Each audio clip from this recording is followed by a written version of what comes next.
last presentation in this section,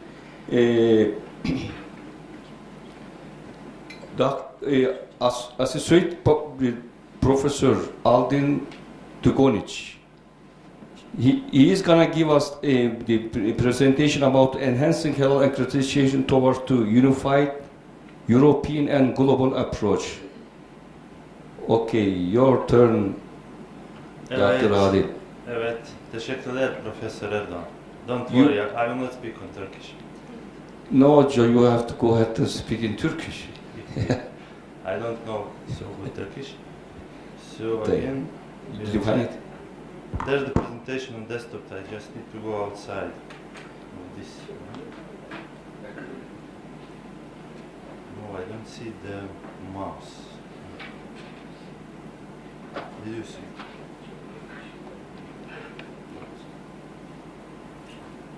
It's like freeze.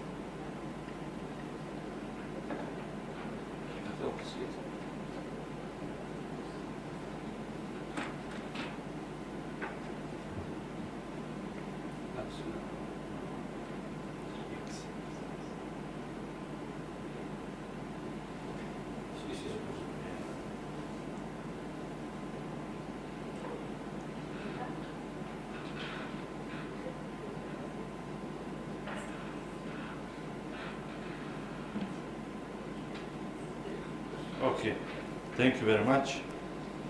So, my name is Aldin DUGONJIC. I'm originally Bosnian, but living all my life in Croatia. Professionally, I'm almost 20 years in the halal sector field.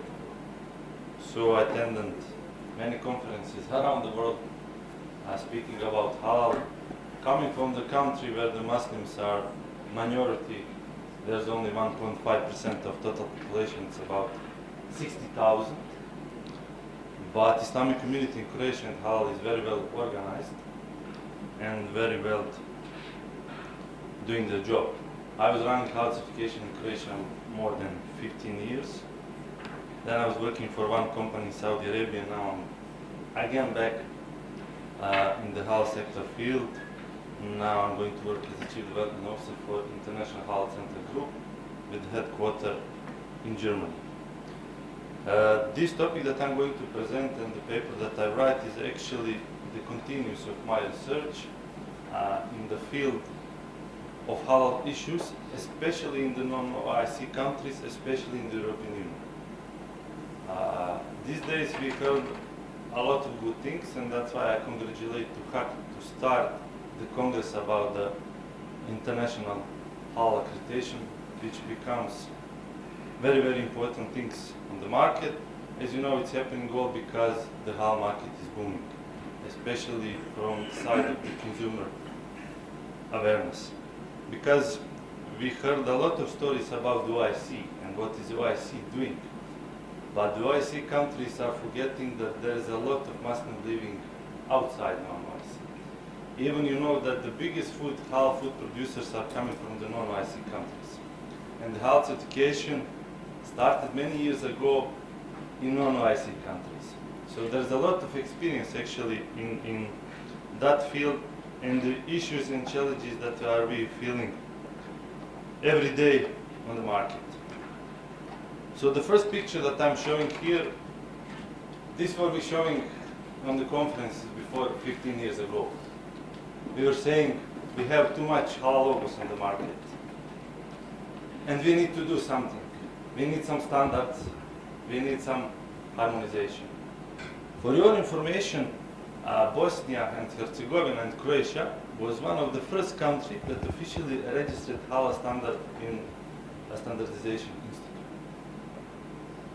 So from that side, it is good that Bosnia is also part of CIMIC, which contributes a lot in developing all of these standards. So that was the picture that we all shared.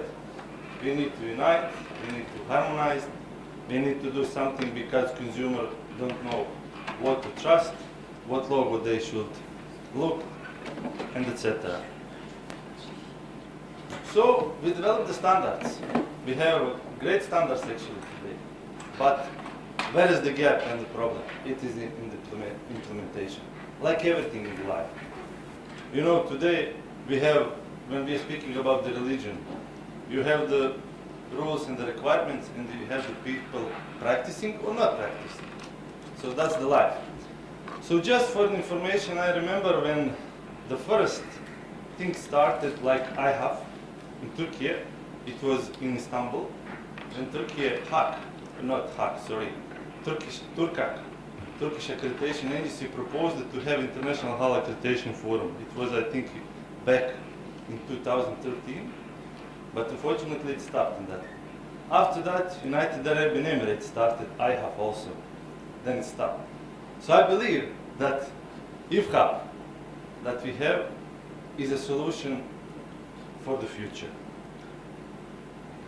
And we have a great standard that can be followed. If you want to have halal conformity body, there's the standard you should follow. If you want to start halal accreditation, there's also standard that can be followed.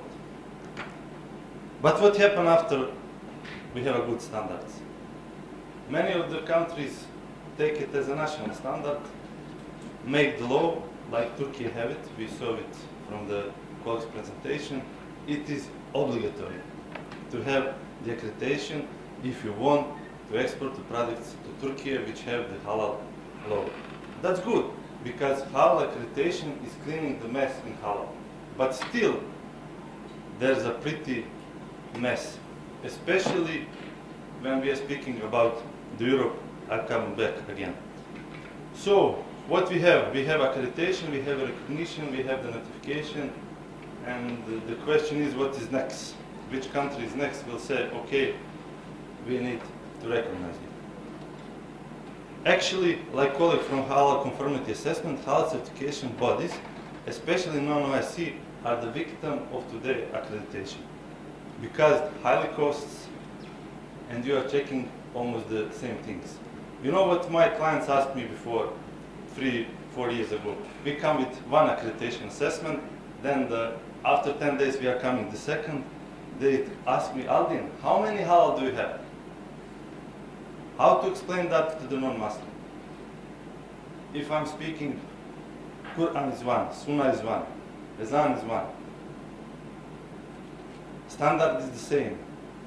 And I tell them, you know, it is the market. If you want to export, you need to do it.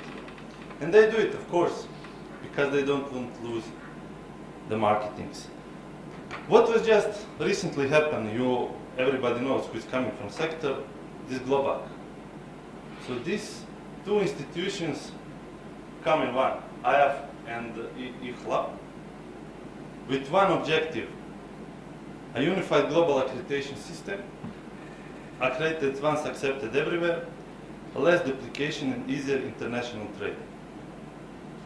Until the halal sector is, let me say, more fragmented, the institutions that are working so many years on the field are coming together and giving one solution. You know that IHAC is actually the International Accreditation Forum, and this is another is the International Halal Laboratory Accreditation Forum. They come together. Even the guy from Arab countries is the chair. You saw that news. They're showing us the way that we shall do it. Because basically all these standards are the ISO standards. We just put some things from the halal and from the fiqh and Sharia law. So coming back in the European Union halal market, what are the challenges? The main challenges are there is no recognition of Islam as an institutional religion. We have that in Croatia. Secondly, there's a lot of national organization of Islamic community. So the question is, who is the Islamic authority in country? Is it the ANET? Is it the Bosnian Islamic community? Is it the Moroccan Islamic community? Who is the authority in that country? With who you are going to speak about? The third, lack of official standard. Even there was a SEND project to European Union want to have the halal standard. CIMIC was that part in that time. It started 2010. After 2 years, that project has stopped. Because one of the main reasons Islamic community couldn't agree on one document. then the European Union has started. I was the member of that committee, and unfortunately we couldn't use European legislative to have unique halal standard for the EU market. Next is lack of accreditation, because there is still a lot of halal certification bodies operating without any accreditation, without any recognition in the European Union. So then the trust is coming.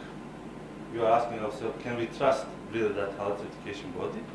Next problem is self-proclamation of halal, self-declaration. So you have many restaurants that are putting halal. And my professional information, when I go, I ask, do you have halal certificate?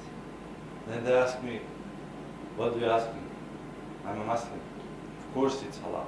Then ask him, do you have HACCP, ISO 22000? Do you have license to work? Yes, they have. So these are the things that are not regulated. And one of also very important things, European Union is importing a lot of halal products from all the countries that you mentioned, Indonesia, Malaysia, Turkey. There is no any supervision. But if you want, as I said, export products from Germany to Turkey, which the halal, you need to have IHAC accreditation. So of course that I'm trusting the products that are coming from Turkey, don't worry, I'm buying. But the question is the question in question. So from my previous research, first research I was doing to get information from halal certification bodies, how they are thinking about the halal accreditation, and what we actually shall do in the non-IC countries. So they say more than 65% of them advocate for the need to accredited or recognized certificates from OIC countries for products sold in non-IC markets. This is the reciprocity actually. This is the diplomacy. 50% says that there shall be in the European Union or the USA shall have accreditation. So then I come to the conclusion, and my second paper was, do we need European halal accreditation? And it seems that we need it. But then the question arises, how to do it? Because European Union do not want to interfere in the religious things. They want to have the religious neutrality. And then, through all my research, I come to one conclusion, so I'm going to present it to you. How do we think that it's possible to have the European halal accreditation, following all the rules? So first of all, as I told you, there is the CIMIC standard which can be followed. CIMIC standard says that accreditation body need to be Islamic entity, and all other things that they supposed to have. But through my research, I saw that two things shall be needed in the future European halal accreditation agency. With all the structure that it shall have, there's the two things. Board of directors. The founders of this type of the European halal accreditation agency shall be the Islamic communities from the European Union. The second, there shall be Sharia supervisory board with Sharia scholars who will take care that everything is under the Sharia rules. Then you have structures all accreditation agencies shall need, and all the technical experts and the staff. Through my research, I was trying to find, is there any model in European Union that is functioning about the accreditation that can be implemented maybe in the future European halal accreditations. Then I found that Accreditation from Italy, which is one of the very, very strong accreditation agency, is actually functioning as a non-profit independent association, which have the mandate from the state that can do it. So it is possible to use that system with the OIC CIMIC Standard 3 to found the European Halal Accreditation Agency. Of course, that accreditation bodies will not like it, that in the OIC countries. But it is the only mechanism that we have the European Halal Accreditation Agency in the European Union, which will apply to IHAC and be part of it, and that we have then mutual recognition. All the European Accreditation Agency said okay, if you don't allow our certification bodies and you want to be accredited in all these countries, then we will not allow your certificate here in the European Union. Also, there are some good regulations in the European Union that can be used. As I told you, the problem about the self-declarations. There are the regulations in the European Union that can regulate that. It is the prohibition of the provision of misleading food information to consumers. As I told you, I put the halal without any certificate. When we are speaking about the import gateway, position is the European Halal Accreditation Agency as the reference authority for imported products, required certified accreditation, creating a de facto obligation for internal market access. I know this is not hard, and that's why we are doing this research and proposing the ideas. That's why this Congress is good. So as a conclusion, there's a possible unified architecture for Europe. Who will do it, I don't know. How to do it with the European Union big bureaucracy system, I still don't know. But I still see the big gap, and I'm showing that there's a possibility. And we will speak, of course, about in the future, inshallah, with the European authorities.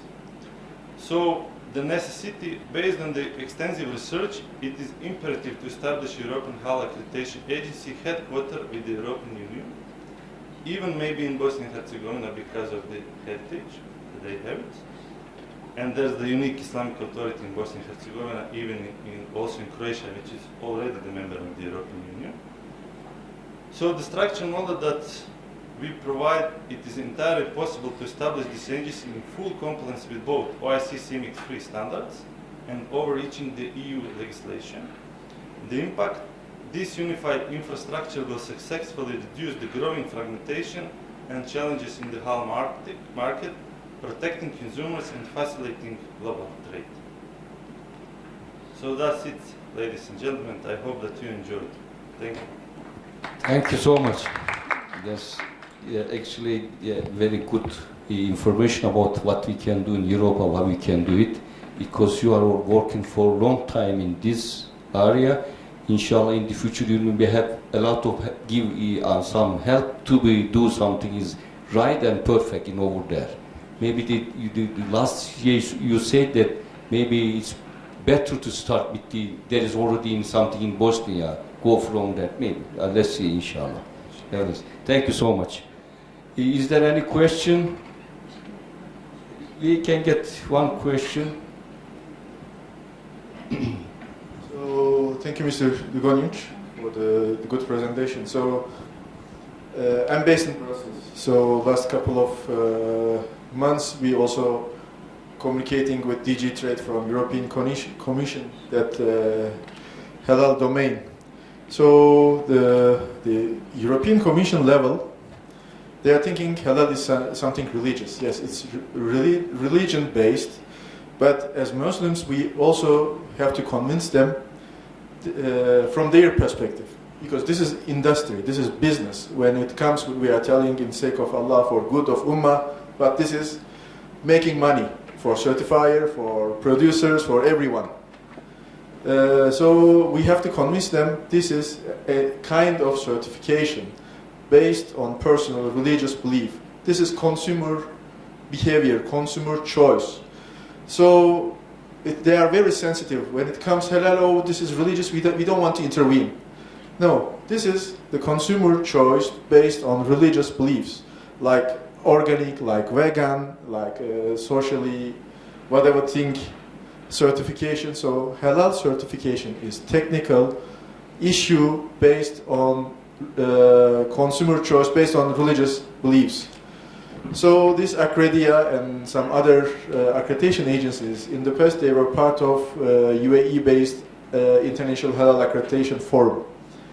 So in that system, IHAC system mandates the accreditation assessment based on 17/65 by non-OIC counter-accreditation agency, and requires plus from an assessment from the religious and Islamic perspective, assessment conducted by Gulf countries' accreditation agencies. So it was not easy to implement, so it didn't work since the beginning. So this is the basic problem. But you are right, when we convince them this is consumer choice, and there are some European regulations. You mentioned in your presentation the food labeling and the protection of consumer laws. Even European authorities can conduct market surveillance inspections on European soil, and day by day they are thinking of this. They will raise those kind of questions to TBT. Thank you very much.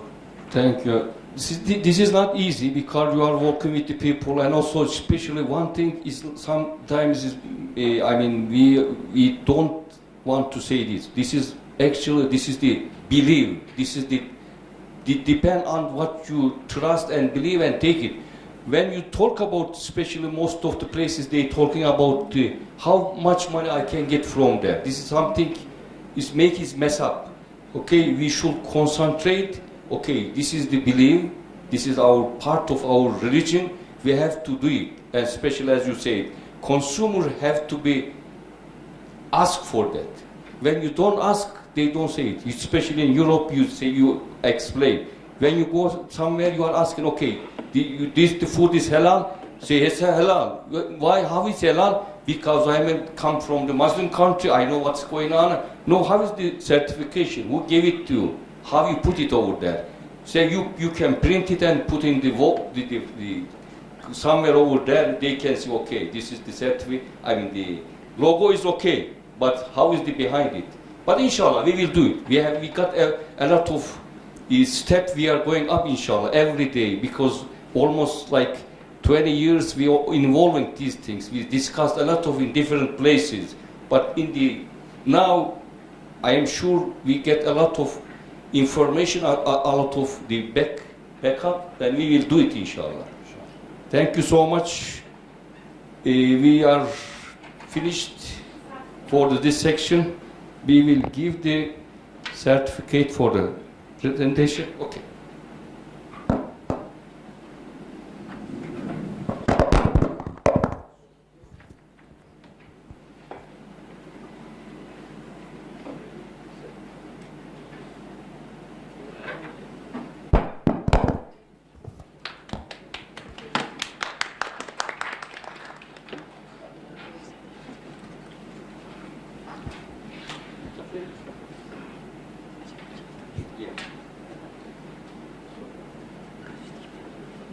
Thank you so much.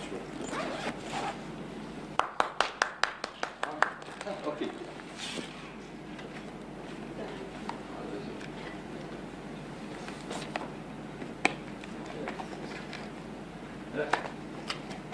But next time you are speaking Turkish.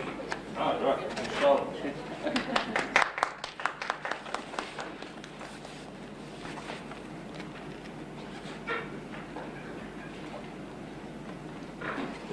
Hasan abi gel, sen de. Fark etmesin. Gel gel. Fark etmez hocam, işte gel. Bir şey olur. Gel gel, birlikte olsun. Gel hocam daha. Birlikte olsun. Ha gel. Evet, sağ olun.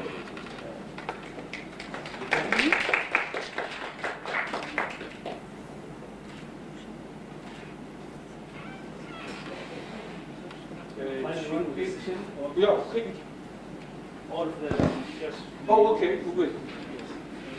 Bir falan fotoğraf alalım. Açalım şeyi. Ay, let's open. Let's see. Music.